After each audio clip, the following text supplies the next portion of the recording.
Da noite de hoje. Divino amigo, Mestre Jesus, nós te entregamos este momento com o coração repleto de alegria e te pedimos, sê conosco, abençoa-nos, abençoa essa nossa semana e que tenhamos uma noite de paz e de tranquilidade. Que assim seja, Jesus. Levante.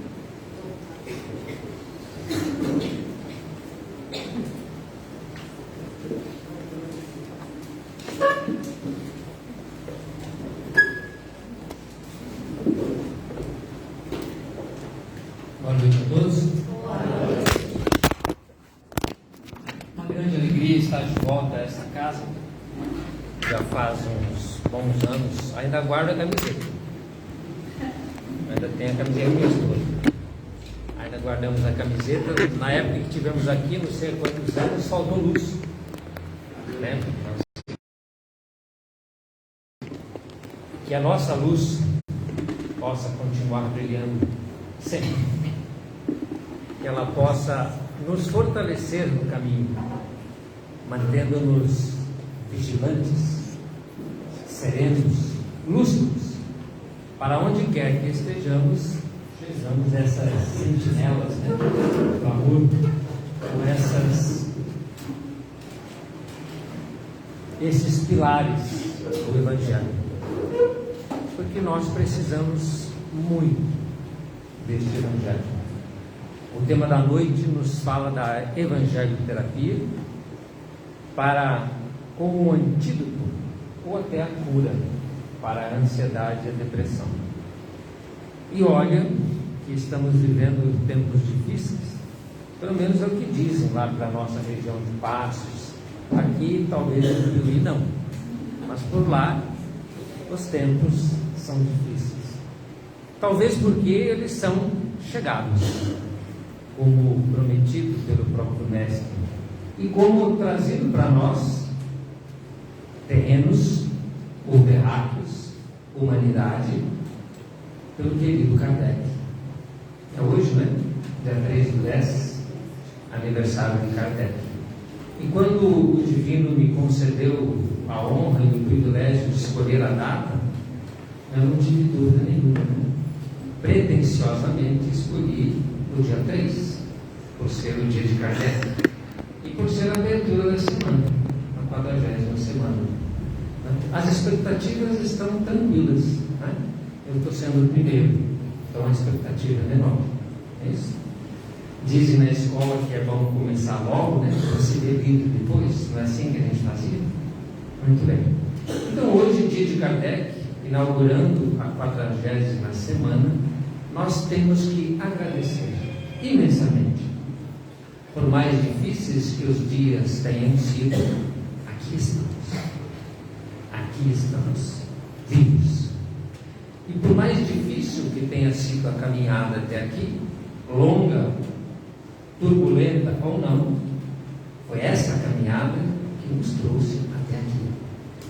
E foram essas dificuldades que nos fizeram, que nos talharam e, como diz Emmanuel, nos fortaleceram, porque não se tempera a alma com temperaturas mornas.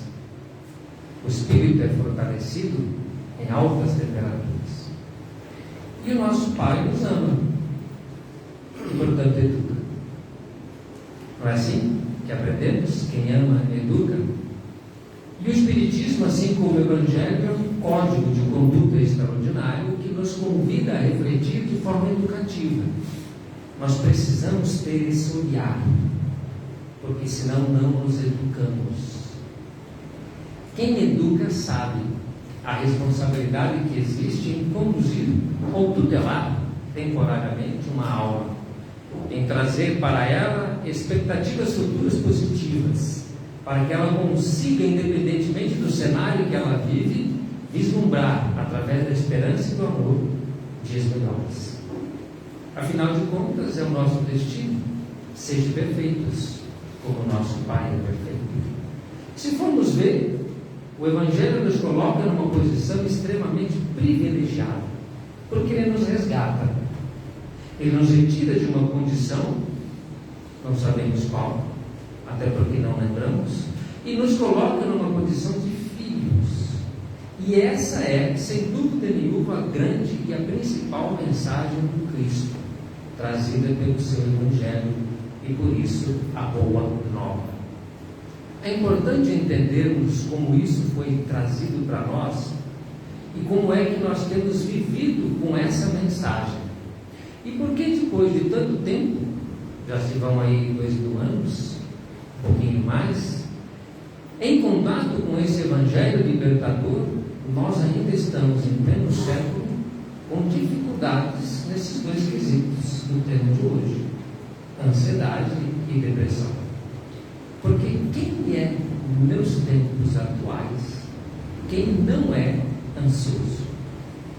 Dizem os especialistas que a ansiedade está na base da grande maioria das doenças mentais e emocionais. É através da ansiedade, essa tendência, talvez natural, mas não da forma como é tratada, na humanidade, de querer antecipar tudo, dentro de um imediatismo, de querer trazer para o presente um futuro que se estabelece. Nunca. Não há amanhã, já nos fala também Emmanuel, só existe hoje. E Jesus tinha uma fala interessante para esta questão: por que buscais? Por que andais tribulados ou aflitos? A cada dia o seu fardo, olhai os lírios do campo e as aves do céu. Não é assim que Jesus falava para nós, os discípulos? Portanto, já sabia ele naquela época que essa humanidade trazia para o presente um futuro que se constrói no dia a dia, e que andava totalmente aflita e atribulada, correndo para cima e para baixo, na busca de uma sobrevivência que já está garantida, para uma alma que não morre e que é eterna e que se alimenta na fonte primeira, no Pai que está nos céus.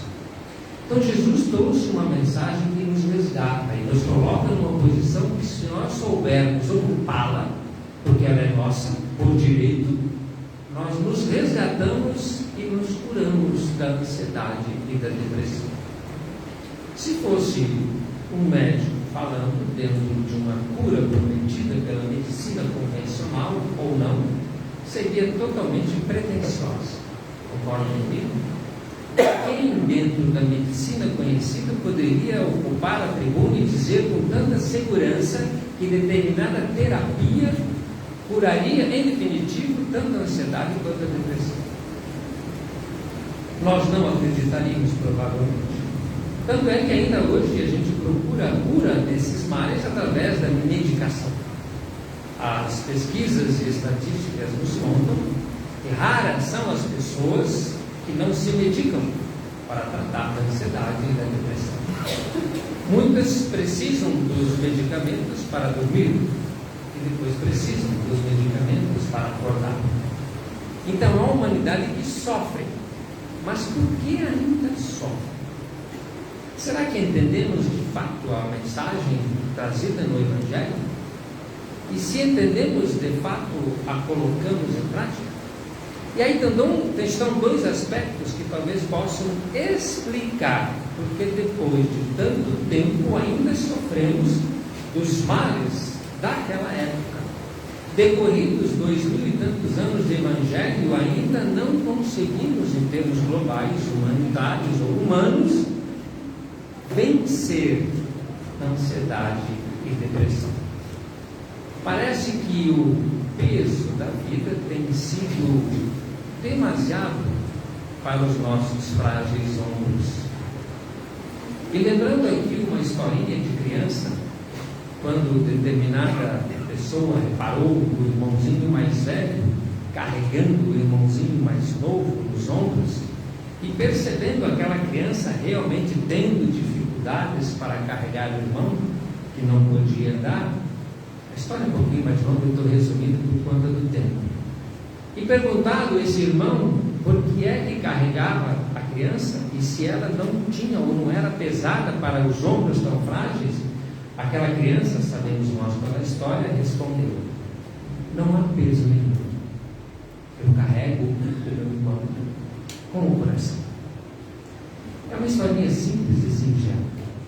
mas nos mostra que o fardo pode ser leve e o jugo suave, se nós seguirmos a recomendação do Mestre. Mas nós não estamos conseguindo. Está difícil, está pesado mesmo. Talvez porque não conseguimos entender essa mensagem de amor e de esperança. E talvez porque ainda decorridos tanto tempo, não nos reconhecemos de fato como irmãos. Mas como é que pode? Como é possível, depois de tanto tempo, nós não termos aprendido uma lição tão simples, tão singela, tão sem adereços, sem penduricalhos, sem verniz? Uma mensagem extremamente singela, resumida em uma frase. Talvez por isso, nossa humanidade orgulhosa precisa talvez de grandes compêndios, e ao definir as leis terrenas, nós temos diversos livros, e mais volumes, que nos falam dos direitos, e é difícil para quem não é da área entender, mesmo a Constituição, por mais resumida que seja, e como ela se desdobra em artigos, em parágrafos, em leis, em complementos, e a gente fica zonzo e não consegue às vezes aplicar ou defender essa lei porque ela se torna complexa. Mas a gente pode entender que isso vale mais do que o Evangelho, porque o Evangelho é uma frase, talvez duas. E como respeitar uma lei tão simples? Nós precisamos colocar maiores complexidades. É um orgulho que acaba nos trazendo problemas.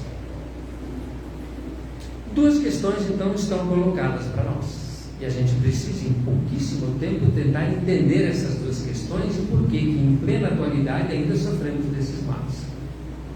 Evangelho e terapia, mensagem cristã. De fato entendemos essa mensagem? Será que nós conseguimos perceber nos exemplos trazidos pelo Mestre Jesus a profundidade e o alcance da sua mensagem? Jesus teve dificuldade, inclusive, para que os discípulos entendessem. Quem estuda de fato o Evangelho, a época cristã, quem já leu os livros espíritas, que seja Paulo Estevão, Ave Cristo, ou muitos de Emmanuel, o querido Chico, aqui atrás nos dando uma lição extraordinária do tempo, sabe que não foi fácil para o Mestre, na época da Santa Aliança, conversar com os discípulos e os amigos dos discípulos e o seu grande apostolado, no sentido de mostrar àquelas pessoas a profundidade da sua mensagem. Nem todos entenderam. Mesmo os mais próximos nos contam a história que ficavam horas e mais horas conversando com o Mestre. Nas suas peregrinações, não raro ficavam até de madrugada. E é interessante perceber os historiadores relatar essa capacidade extraordinária do Mestre, porque dizem que ele mal dormia, ficava conversando horas e horas, e chegado decorrido tal tempo, ele dizia aos discípulos: vamos dormir, porque amanhã a nossa caminhada é longa. Alguns iam, mas outros não conseguiam pregar o olho, e retornavam ao Mestre e iam madrugada fora, às vezes até ao amanhecer, tirando dúvidas, tentando entender como encaixar a mensagem cristã no dia a dia.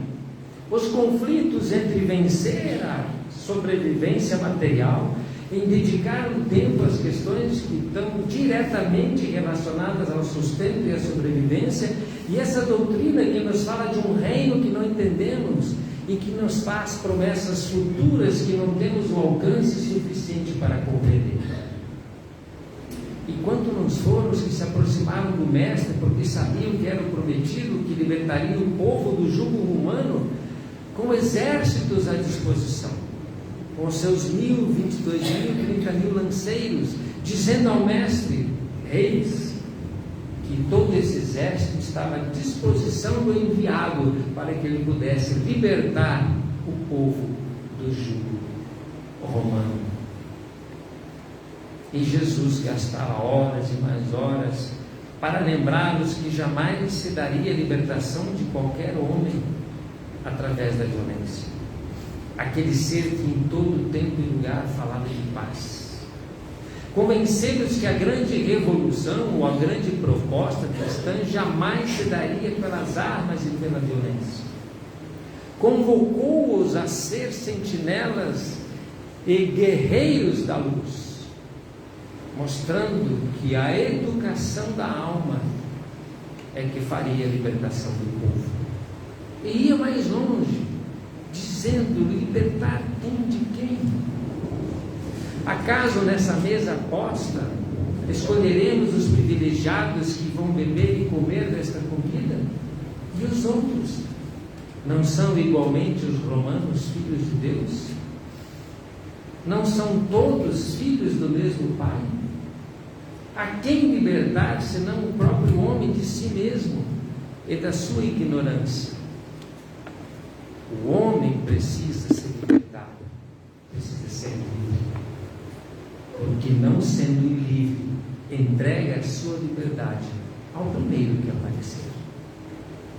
Tiramos os romanos, outros aparecem. Então é importante entender que o Cristo trazia uma mensagem universal, e que, se não foi entendida por alguns dos discípulos e pela maioria dos participantes da Santa Aliança, o que dizer hoje, distantes desse coração que pulsa pela humanidade, desse mestre extraordinário que tem em nós os seus irmãos menores? Se junto daquele coração, naquela magnitude de alma, alguns não puderam perceber a profundidade da mensagem, quem diria nós, distantes dessa alma, pelo menos fisicamente? Somos irmãos. A mensagem de amor trouxe, evidentemente, maravilhas para uma humanidade, mas não entendemos esse amor. Nós procuramos colocar em prática o amor porque é a grande lei ou a grande fala do Mestre: amai-vos uns aos outros, amai-vos uns aos outros. E nós procuramos de toda forma amar uns aos outros e a si mesmo, mas não entendemos que esse amor tem que ser uma consequência. Essa lição nós pulamos. O amor é uma consequência da lei maior trazida pelo Mestre Jesus, que nenhum outro antes dele colocou desta forma. O Mestre nos apresenta Deus como Pai. Isto é revolucionário. Deus, o Criador, aquele que até ontem nós agradávamos com sacrifícios, muitas vezes de animais. Deus, fonte primeira, inteligência suprema. Deus é Pai. É Pai. Jesus nos colocando como filhos nos resgata para uma posição inimaginável por qualquer um de nós. Por isso que a mensagem calou fundo no coração dos simples, dos ignorantes, dos pobres, dos extropiados e dos leprosos.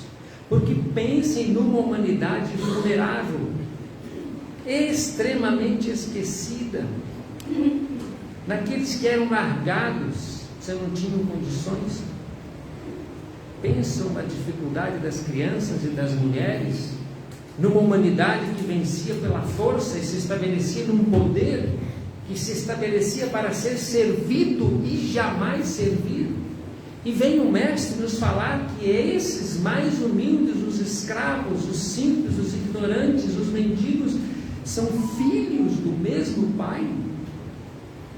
Pense na alegria da alma de um ser que se levanta de uma lepra, que se levanta de uma paralisia, que olha para o céu cheio de esperança e força, num movimento de fé que cura, a ponto de dizer: Jesus, não fui eu, foi tua fé. Mas como não se levantar ao descobrir da boca deste ser extraordinário que eu sou filho de Deus, o Rei do Universo, o que tem à sua disposição não apenas um mundo, mas bilhões, trilhões de mundos, que não organizam não só as estrelas que eu enxergo, mas todas as outras que eu jamais enxergarei. É meu Pai. Como não se levantar e tomar posse ao ter consciência de que eu sou filho de Deus? Os que conseguiram perceber se levantaram. Porque isso levanta qualquer ser. Porque isso não coloca a pessoa numa posição extraordinária, como herdeiro de tudo que existe e convidado a participar do banquete. E Jesus falava isso reiteradas vezes, do banquete, e falava do filho pródigo, que estava de volta à casa do pai. Por quê? Porque se perdera e esquecera desta casa paterna. Não somos órfãos, não somos esquecidos, e não precisamos de absolutamente nada, porque tudo já temos. Uma cidadania planetária, universal, que nos garante direitos inalienáveis. Basta que assumamos a posição: pedi e obtereis, batei e abre-se-vos-á, buscai e achareis. Vejam a força e a potência que existe na constatação que eu sou filho. Isto basta. E isto não foi aprendido. Esta lição foi rapidamente esquecida por conta do orgulho, por conta da inveja, por conta da intolerância.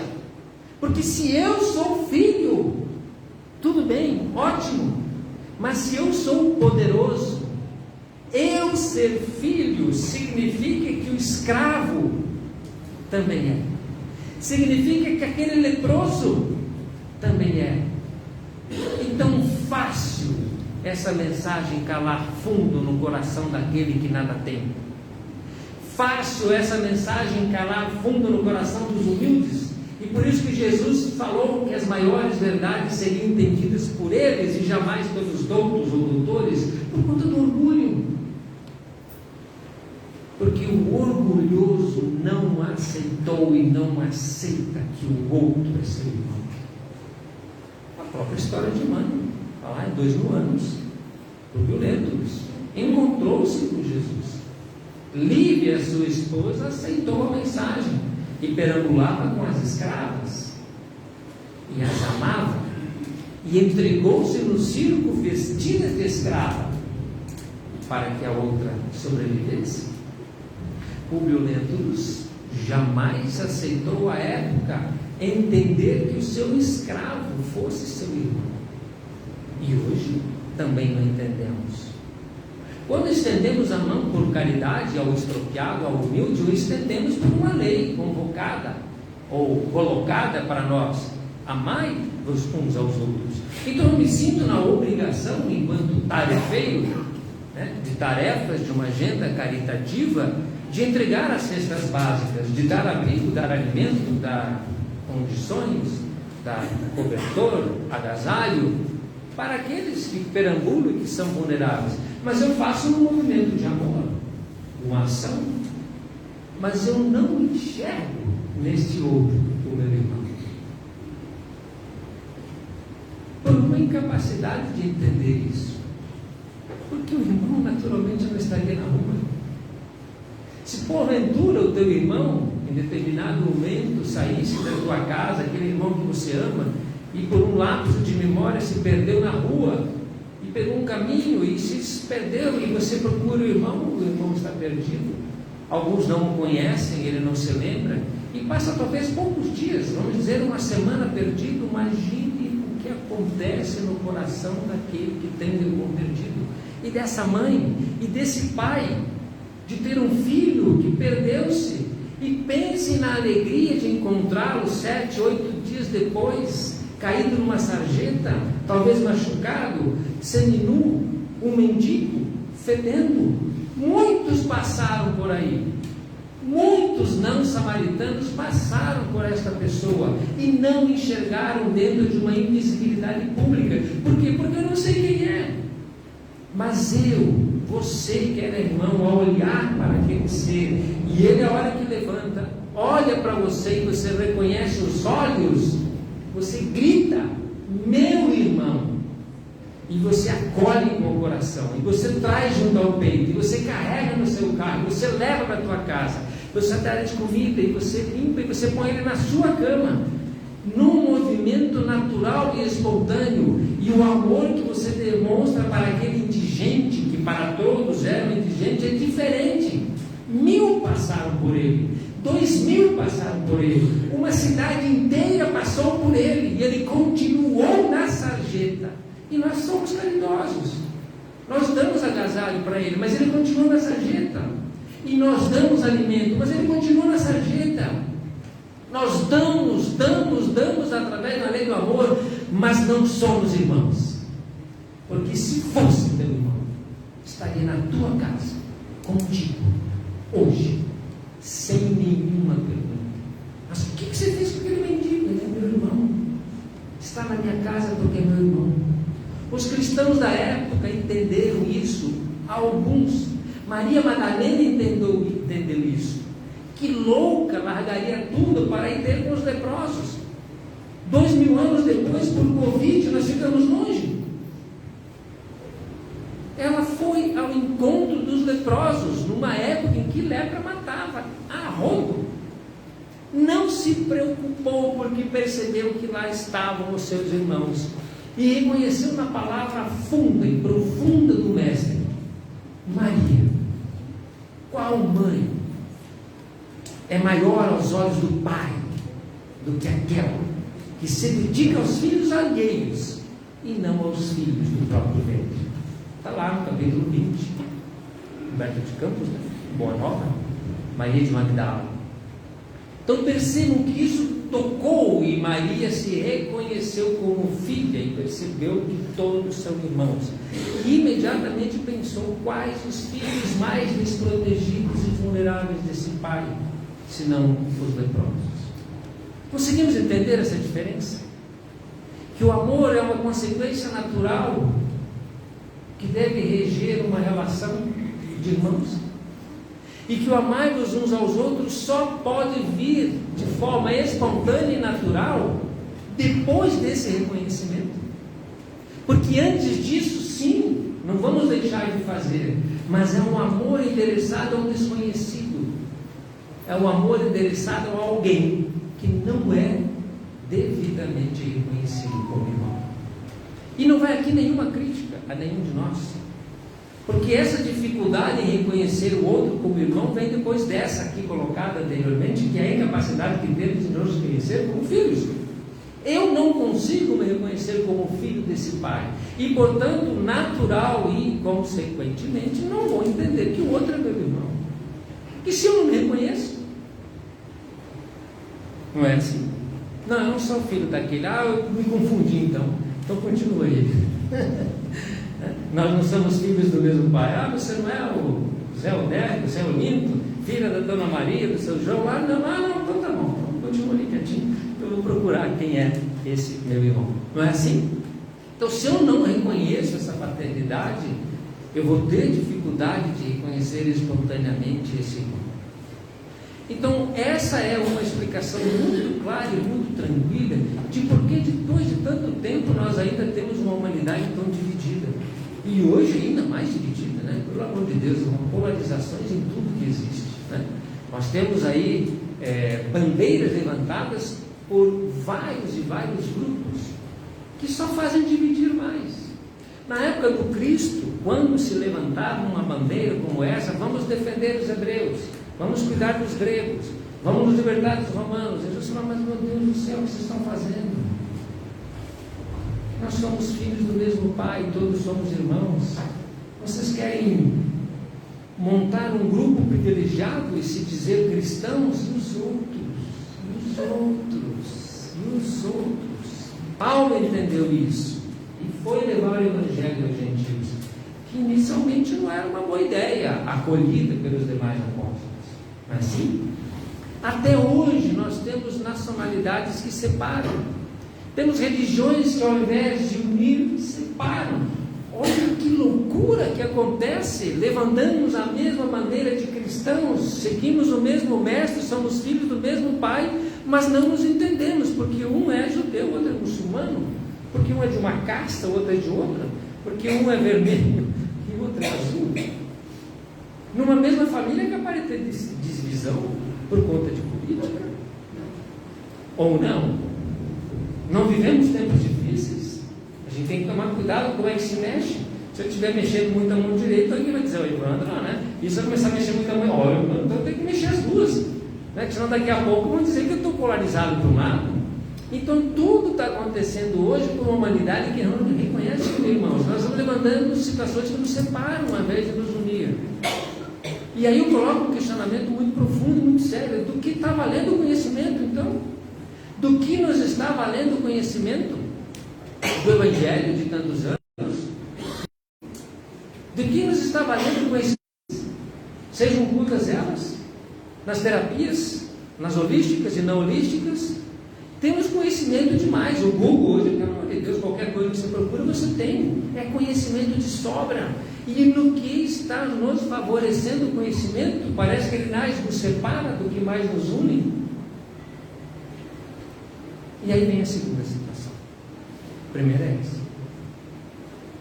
A segunda situação que nós não entendemos e que é decorrente dessa incapacidade de nos reconhecer como filhos e, portanto, irmãos entre si, essa é a grande mensagem, a paternidade divina e a relação de irmãos decorrente disso. Esse é o grande mandamento e essa é a grande revelação. Depois, evidentemente, vem a consequência disso.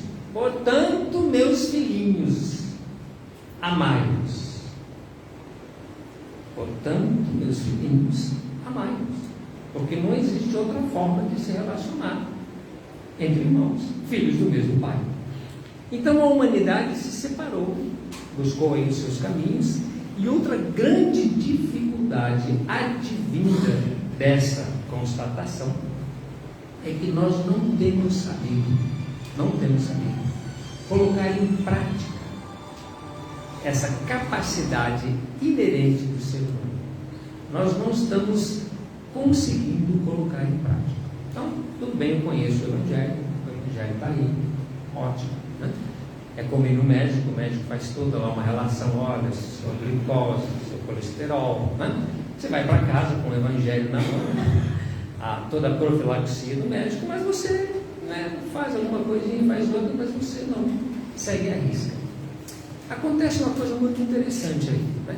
Por que é que essa pessoa não segue a risca uma dieta, ou uma receita, ou uma terapia que vai garantir a sua própria existência, a sua própria vida? Por que ele não faz isso? E tem muita gente que continua fazendo os desmandos, porque não entende o quanto que é importante essa disciplina de entender que é assim. E para ser assim não tem meio termo.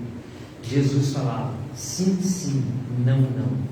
8 ou 80. Se você for bom, não te vomito. E aí a gente não entende isso também, porque isso significa que o Mestre está falando, uma vez reconhecido a paternidade divina, uma vez reconhecido que são irmãos, uma vez entendido o caminho e a verdade, a vida por mim traçado, você tem que tomar uma decisão primeira, que é a única possível de ser tomada, porque não se serve a dois senhores. Ou está comigo ou está contra mim. E aí é uma entrega total, inteira, 100%. O que nós não entendemos é que a gente está buscando burlar essa condição primeira. Então a gente raciocina mais ou menos assim: eu vou ficar fazendo essas coisinhas aqui porque é interessante fazer isso, porque isso está lá na lei, está no Evangelho. Mas em contrapartida, em algumas situações, por conveniência, eu faço essas outras coisinhas aqui. Não. Jesus gastou um tempo tremendo ao explicar isso aos discípulos, dizendo, não, para tudo. Eu não estou definindo comportamentos e não estou dizendo para vocês fazerem absolutamente nada. Não estou dando tarefas de agenda para vocês. Façam isso, façam isso, façam isso, façam isso. Façam carreatas pela paz, né? Organizem campanhas do alimento.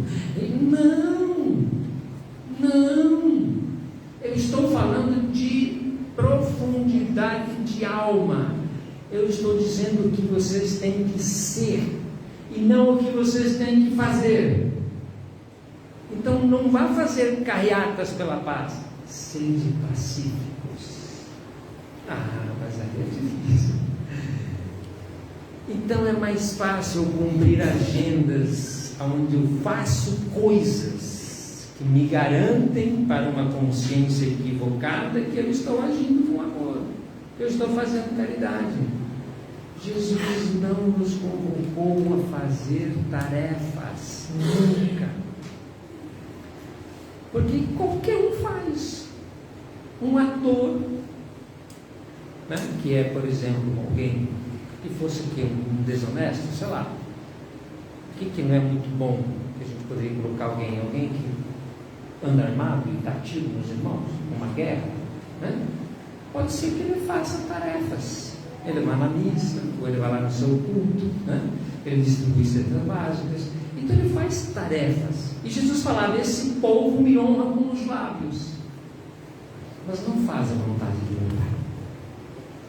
Então o segundo ponto é esse, que ao entender que somos irmãos, filhos do mesmo Pai, e devemos nos amar, ame, pronto. Não precisa fazer nada.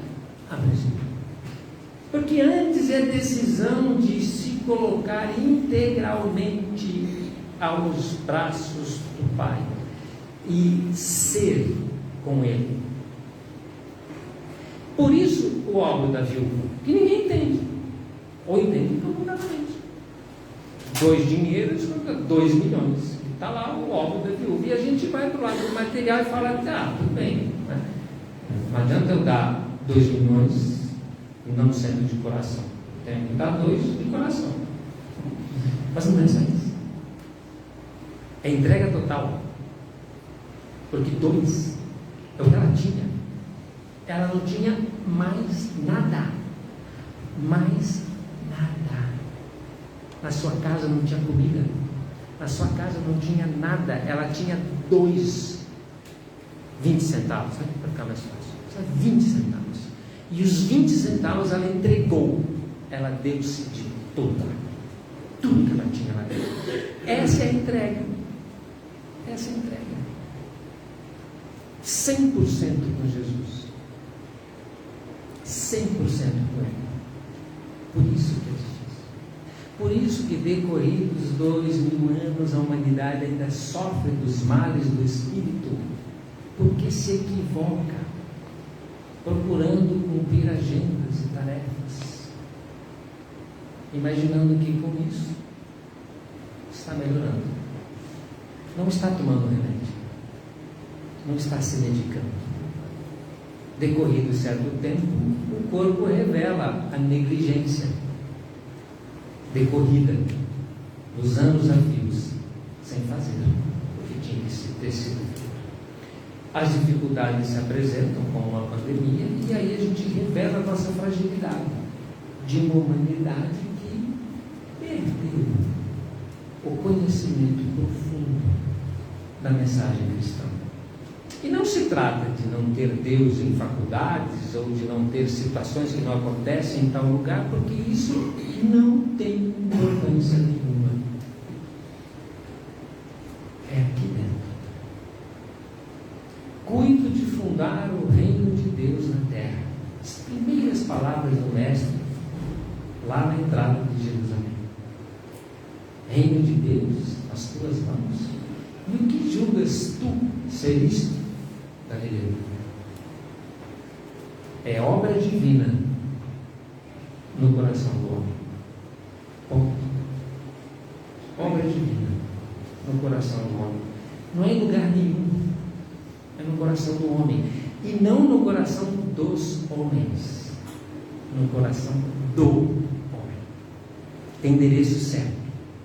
E aí não ia colocar, mas é uma terceira situação que a gente também se equivoca. Porque a gente gosta de, quando fala em humanidade, de números. E a gente fala em educação para todos e saúde para todos. O que é uma falácia, o que é uma impossibilidade, o que é uma linguagem distorcida. A frase é errada. Jamais haverá educação para todos e jamais haverá saúde para todos, se não houver, primeiro, educação para cada um e saúde para cada um. Quando esse cada um for atendido, em consequência, todos serão atendidos. Hoje tem gente que passa fome, porque tem programas, alimento para todos. É para cada um. Por isso que Deus Pai, ao colocar o seu Filho para nos trazer a grande mensagem, tem uma mensagem individual. Cristo falava e fala ao coração, ao teu e ao meu. Ao falar para as multidões, Cristo tinha uma fala que atingia a todos, mas que através do Espírito de verdade, infundido por Ele nessa pátria extraordinária, nesse planeta extraordinário, falava para cada um. Estamos conseguindo entender a dificuldade que temos? Porque ela não é fácil. É algo que nos convoca a uma mudança interna extraordinária e que nos convida a visualizar a existência de uma forma um pouquinho diferente e sermos menos aparentes, menos feitores e tarefeiros. Não vamos abandonar, eu disse antes, temos que continuar, mas entender que existe um compromisso que vem antes desse, e eu preciso de mim para comigo fazer essa reflexão.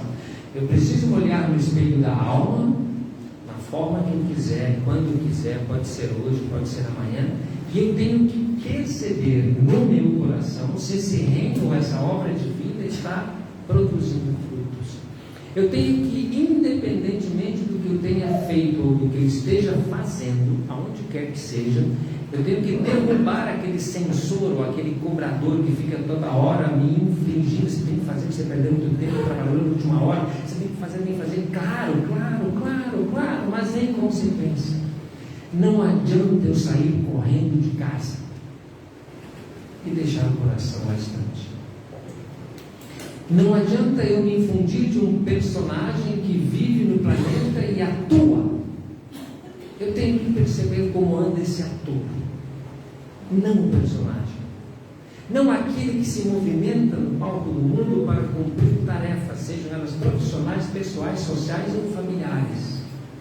Eu tenho que entender quem é esse ator que veste essa ou esse personagem. Ele tem que perceber se ele ama, se ele tem dentro de si o respeito a todas as pessoas do universo, se ele não tem nenhum preconceito, nenhuma discriminação, e se ele é capaz de abrir mente e coração para quem quer que seja e aceitá-lo. Tempos de polarização política está difícil, não está? Percebe como nós nos distanciamos muito dessa mensagem? E ambos os lados acham que estão certos. Estão. Mas isso não quer dizer que o outro lado esteja errado. Jesus nos chamou para unir um só povo, um só pastor, um pai. Jesus nos convidou a ser uma família, independentemente se somos vermelhos, verdes ou azuis. Não interessa a cor da nossa roupa, a cor dos nossos olhos, nossas preferências políticas, culturais, sociais, religiosas. Não interessa nada, absolutamente nada. Façam o que façam, mas se amem. Falamos de alguns livros aqui, vamos falar do Brasil, Coração do Mundo. Quando Jesus faz aquela reunião, né, com Ismael e Relio, no plano espiritual, quando justamente nós estamos tendo lá as cruzadas, vocês lembram disso? Guerra Santa. E Jesus fala: meu Deus do céu, esse povo luta em meu nome. Guerra santa. E diz o mestre: antes que não caísse um fio de cabelo de Saladino. Porque qual lugar dessa terra não é santo, se tudo é do Pai, se tudo é de Deus? Então, uma humanidade que durante séculos não entendeu a mensagem profunda. E aí o muçulmano tem lá a prática dele, e segue a Deus, e faz os seus preceitos, e o hindu faz, e o ucraniano faz, e o russo faz, e o brasileiro faz, o chileno faz, e está todo mundo fazendo, adorando um Deus, vivendo para um Pai, mas não reconhece que é o mesmo. E às vezes briga com o irmão por conta da preferência que quer ter como Pai. Não, eu não estava lá direito. E você, Senhor? Ele que lute. Ele que desses pulos. Decorridos tanto tempo, nós temos que enxergar que eu preciso sentir e me entregar de todo, mesmo imperfeito, mesmo orgulhoso ainda, egoísta, vaidoso. Jesus não põe pré-requisitos, lembra?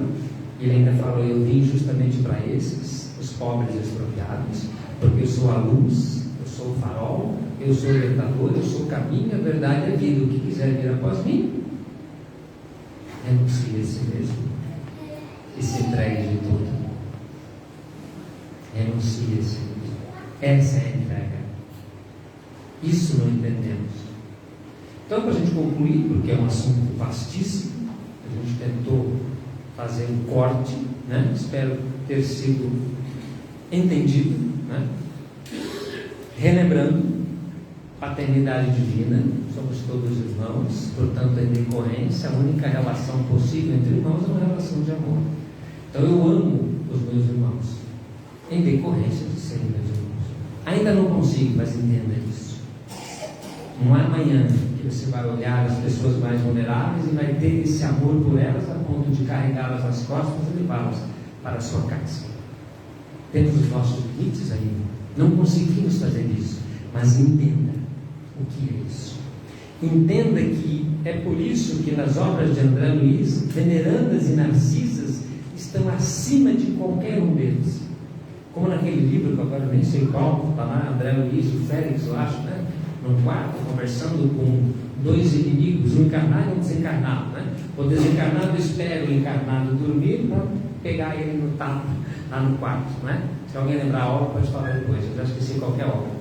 E está lá o André Luiz, o Félix, eu acho que não é qualquer o mentor da obra, conversando com os dois. Calma, né? Chega de se papear, vamos lá, tal. E conversando. E o André Luiz acompanhando, escreveu isso no livro depois.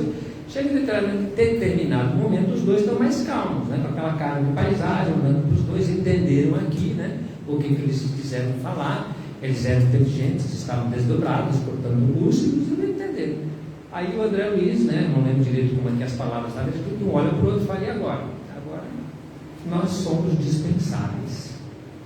Deixa que venham atuar quem de fato resolve. E aí vem a Veneranda ou a Narcisa, não sei qual das duas, ou das três, não lembro mais. Quando entra aquela entidade luminosa, os dois já batem os olhinhos no chão, porque para um era Maria de Nazaré, mãe de Jesus, e o outro eu não sei quem que ele achou que fosse. Aquela luz, aquela aura, aquele amor que não se fala, que não se compreende, que não se entende, mas que se sente. Mãe sabe disso. Os pais vão chegar lá um dia, mas a mãe sabe que é isso. E nós filhos sabemos. Quando lá naqueles momentos mais difíceis, independentemente do sermão do pai, independentemente do que o pai colocava, a filha, assim, a gente entendia. Ah, mas quando chegava a mãe, e quando nós colocávamos a nossa cabeça no seu colo, e quando ela nos abraçava junto do peito, e quando ela colocava as suas mãos nos nossos cabelos e não falava nada, e nós entendíamos tudo. Nós nos sentimos acolhidos, preservados, amparados, queridos, amados. É um alimento da alma que hoje é carente e falta. venerando a Narcisa, chega, os caboclos colocam o gelinho no chão, que não tem como não dobrar a crista, e ela pouco fala, mas muito sente. Esse é o amor do qual estamos falando. É um amor que brilha, é um amor mútuo, mas é um amor que a gente sente. Alguns terão sempre palavras bonitas e sempre nos auxiliarão, assim como esse esforço meio em trazer a mensagem. Mas outros se estabelecem como a luz, sem alarde e sem ruído, mas não existem trevas que resistem. Então, que Jesus nos abençoe, que Maria, nossa mãe, possa nos acolher nesse dia, e que nós, entendendo a grande mensagem do Mestre querido, que nos convoca urgentemente a nos estabelecer como filhos e a sentir no coração, nessa entrega total, as possibilidades que ainda virão, independente do que fazemos hoje. Façamos isso, tenhamos esperança, nos amemos como irmãos e avancemos, independente das condições que nos afligem. Que assim seja.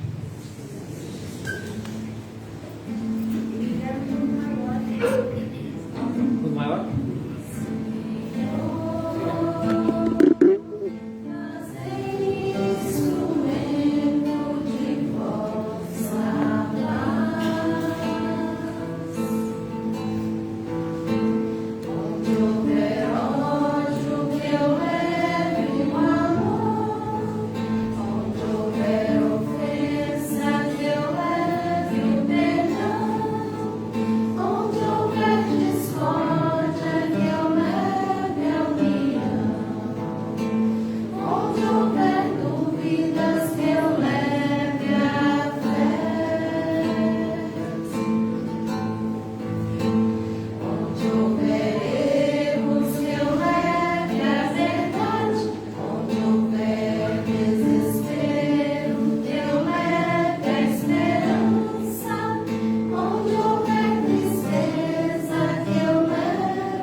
A nossa gratidão ao nosso companheiro Evandro Borgo, que tanto nos falou essa noite, que possamos sair daqui com as palavras dele em nossos corações e em nossos sentimentos.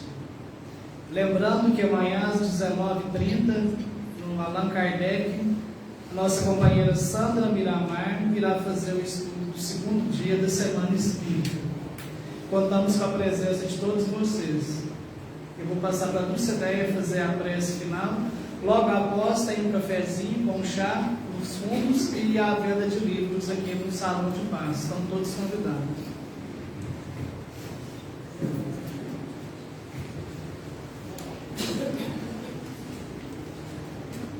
Neste momento, vamos elevar os nossos pensamentos até o nosso Pai Maior, agradecer por essa terapia do Evangelho que tivemos hoje, agradecer aos mentores espirituais de todas as casas pelo trabalho que estão tendo, pelas intuições e inspirações para essa maravilhosa Semana Espírita. Que nós possamos estar aptos a acolher, a colocar no nosso dia a dia tudo que nos é passado, que é uma maravilhosa oportunidade. Que nós possamos, todos os dias, espalhar energias boas que nós recarregamos nas nossas casas espíritas, porque a nossa casa espírita, a nossa religião, ela é um suporte para nós aqui na Terra, para essa escola, para esse hospital chamado Terra. Te pedimos, ó Pai, pelos nossos familiares que não puderam estar aqui hoje, mas que nós possamos levar até eles boas energias e bons fluidos. Pedimos também pelos nossos irmãos necessitados, desencarnados, que se encontram aqui, também assistindo, ouvindo esse Evangelho, que eles também possam ser amparados em escolas e hospitais do plano espiritual, como estamos sendo aqui. É uma alegria muito grande para nós termos esta oportunidade de estarmos aqui todos os dias, né, aprendendo sobre o Evangelho de Jesus. Pai nosso que estais no céu, santificado seja o vosso nome, venha a nós o vosso reino, seja feita a vossa vontade, assim na terra como no céu. O pão nosso de cada dia nos dai hoje, perdoa as nossas ofensas, assim como nós perdoamos a quem nos tem ofendido. E não nos deixeis cair em tentação, mas livra-nos, Senhor, de todo mal, porque Teu é o reino,